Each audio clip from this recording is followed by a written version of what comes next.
tashmë një problem kreti të i kaluar, i njohur Kosova nga 98 shtete, akoma Serbia pretendon ta quaj pjesë të territorit saj, çka është një absurditet, por unë mendoj se ma shumë këte Serbia e përdor për element, për efekt presioni, qoftë i shtyr nga presioni nacionalist i brendshëm, por dhe për efekt presioni ndaj faktorit ndërkombëtar për të marrur, si me thanë, privilegje ose për të ndjerë si faktor në rajonin e Ballkanit. Unë mendoj se rasti në fjalë ka të bëjë më tepër me të qenit të mundur të përgjigjet presionit të brendshëm të serbëve, se indirekt ti si president po e nje Kosovën, kjo deklarat e presidentit të serb. Megjithatë, Shiko, Rafael, unë si kundër jam dakord me mendimin tuaj, si kundër e thash, por unë mendoj se është dhe kjo tjetra, sepse po vihet re të them drejtën një farë përgdhelje nga Europa për Serbinë. Shiko, Serbia ka shkaktuar mbas luftës dytë botërore gjakderdhjen më të madhe në rajonin e Ballkanit. Dhe për këtë ajo u ndëshkua dhe duhet vazhdoj të ndëshkohet për sa kohë mban të njëjtat qëndrime si në kohën e Miloševićit. Çuditërisht, stafi drejtues aktual, qoftë presidenti, qoftë qeveria, janë tepër nacionalist dhe është absurde ti dëgjosh në retorikat e tyre në takimet të ndryshme ndërkombëtare që shprehen ose vihen re në atë akoma me atë mentalitetin e kohës së Titos dhe të Miloševićit në qëndrimin që mbajnë ndaj shqiptarëve. Kështu që është mos e vërtetë. Do të thoja që Evropa duhet të reagoj dhe duhet të ashtu si kundër e bëri shtet Kosovën, ashtu duhet ta çojë në strukturat e domosdoshme evropiane për ta konsoliduar si duhet. Shiko, lufta ndaj korrupsionit është infinit në tërë botën. Nuk është se do të themi ky shtet mbaroi luftën ndaj korrupsionit, prandaj do të hyjë në be.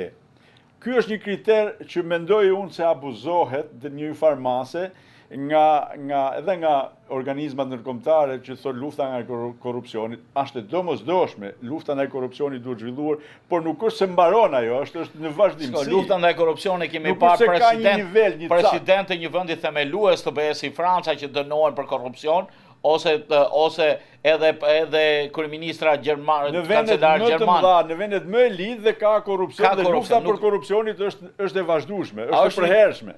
Është një tezë që duhet të jetë e vazhdueshme. Nuk ka një balanc që po bën deri këtu, do thotë ke realizuar dhe ne do të pranojmë. Një tendencë ndryshe, ndoshta një tendencë të Bashkimit Evropian për të qenë disi më të frenuar për aderimin e vendeve të tilla të cilët kanë shumicën e popullsisë muslimane. Gjë që vjet re edhe ndaj Bosnjës, gjë që vjet re edhe ndaj Turqisë. Shiko, është një farë reminiscencë e kristianizmit brenda Bashkimit Evropian, dhe kjo duhet thënë. Jam plotësisht dakord, por gjithsesi standardet ndërkombëtare, standardet e Bashkimit Evropian janë të barabarta për tërë kombësitë, që ai statuti është i njëjtë për tërë ata që duhet ose apelojnë ose aplikojnë për të hyrë, për të bërë antar, dhe i njëjti standard duhet përdorur për vlerësimin e parametrave të domosdoshëm për të qenë antar. Se është fakti që tani mori përgjigje negative për liberalizimin e vizave, me të drejtë ka shkaktuar një farë reagimi qoftë brenda Kosovës, nga klasa politike e Kosovës, por edhe më gjerë. Është një kohë që një shtet i ri me sakrifica shumë të mëdha, me kërkesa dhe me një, do të thoja, me një qasje afinitive ndaj demokracisë perëndimore në shkallën më të lartë, i vihen pengesa të tilla që unë mendoj se për një shtet të tillë, të ri, të dalur nga një dhunë të mërshme disa vjeçare nga serboslavët, duhet ka përcyer disa hapësira, sepse zvarritja e pa fund dhe pa një ashtu çon në lindjen e elementëve nacionalist. Fakti që me të drejtë reagoi kryeministri, është rasti i parë që reagoi ashpër ndaj Brukselit, atëherë thotë ne nuk na mbetet rrugë tjetër vetëm se të bëhemi 2 shtete. Të bëjmë një shtet. Të bëhemi një shtet, më fal, po, të bëhemi një shtet që të hymë në BE. Do me thënë, këto lloj përgjigjesh të zvarritura, të pa orientuara, se shtrohet problemi që ka element të migrimit. Prandaj nuk është përgatit si duhet në atë raportin e BE-s. Raportin e BE-s do të kemi parasysh edhe një fenomen mjaft praktik, sidomos që është shfaqur kohët e fundit në BE.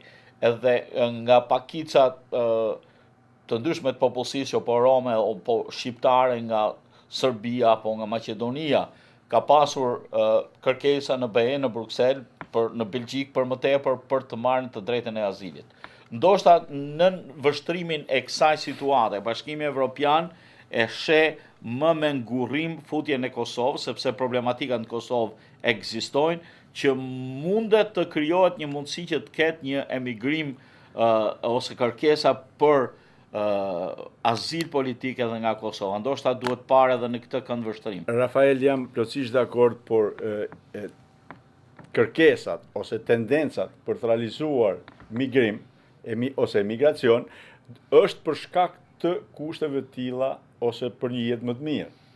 Pra, ka një shkak që njerëzit tentojnë, më fal. Po shkak ka çdo njeri që vjen në Amerika, Meksika në mënyrë të palishme. Por një shtet ka të drejtën të vendosë ligjet e veta për të penguar migracionin e palishëm. Natyrisht po. Po ai kërkon mundësi se me të drejtë shtrohet tani, unë jam një shtet i ri, një shtet Kosova, një shtet dhe me të drejtë unë mund t'i them faktorit ndërkombëtar. Tani unë jam një shtet që do të kërkoj zhvillim, do të kërkoj rrugëzidhje. Një ndër rrugëzidhjet është organizimi, futja, lëvizja e lirë pa viza në mënyrë që ata të përmirësojnë provizorisht, të kenë mundësi punësimja, lëvizje e tjerë provizorisht. Pra, kur ti nuk ja hap të mundësia, natyrisht ata do të ketë dhe migrimi legal. Pra, pa e mbrojtë si fenomen, por ama ka një shkak dhe unë mendoj se BE-ja duhet ta shikojë një gjë të tillë për një shtet të tillë si Kosova. BE-ja do ta shohë problemin për Kosovën, sepse Kosova ngjelet si ishulli i vetëm dhe të gjithë vendet e tjera. Dhe prandaj dhe përmenda dhe arsyet e mëparshme, dhe shihet me syrin e njerëkës, sidomos për popullsinë shqiptare aty, e cila ka emigruar për vitesh në sajt politikave të Titos që synonin largimin e popullsisë. Shumica e popullsisë ndodhet një pjesë e mirë e popullsisë, ashtu si dhe në Shqipëri tashmë është pjesë e diasporës.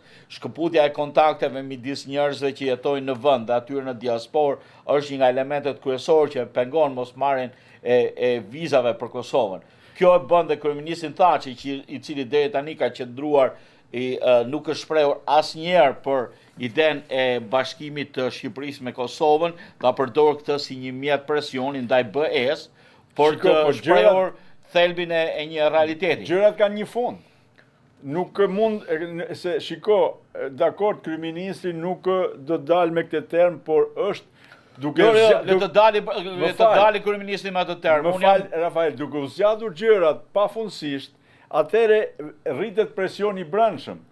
Vetë nga natyrshëm del një presion i tillë, nuk është thjesht nga kryeministri. Pikërisht atë themi. Do të thoja këtu tani pa shmangur përgjegjësinë e faktorit të brendshëm të klasës politike kosovare, sikundër tham pra për fëmin 5 vjeç sot, a është gati të ecë me këmbët e veta, kjo varet më së pari nga faktori i brendshëm, faktori politik kosovar. Dhe unë mendoj se klasës politike kosovare në vazhdimsi, mendoj se i duhet t'i ruhet retorikës pa nevojshme dhe të shikoj përpara për zhvilluar e forcuar ato drejtime të cilat i shërbejnë Kosovës për të integruar në Evropë. Në këtë pikë mendoj se këta duhet t'i shmangin debatet dhe luftën politike e cila nuk i shërben interesit të përgjithshëm, si që është integrimi i Kosovës në BE. Tjetër mendoj që sikundër dhe deri tani klasa politike kosovare duhet jetë e kujdesshme ndaj sponsorit dhe mbështetësit kryesor të saj si që në Shtetet e Bashkuara të Amerikës. Është fat i madh Rafael që populli shqiptar, veçanërisht në rastin konkret Kosova, ka në krah dhe në mbështetje të fuqishme Shtetet e Bashkuara të Amerikës, pa ndihmën e së cilës sot Kosova nuk do të ishte shtet. Duhet kemi parasysh një diçka tjetër. Së treti, më falë ta marrë. Jo se abuzohet shumë me këtë punë edhe kohët e fundit edhe në Shqipëri.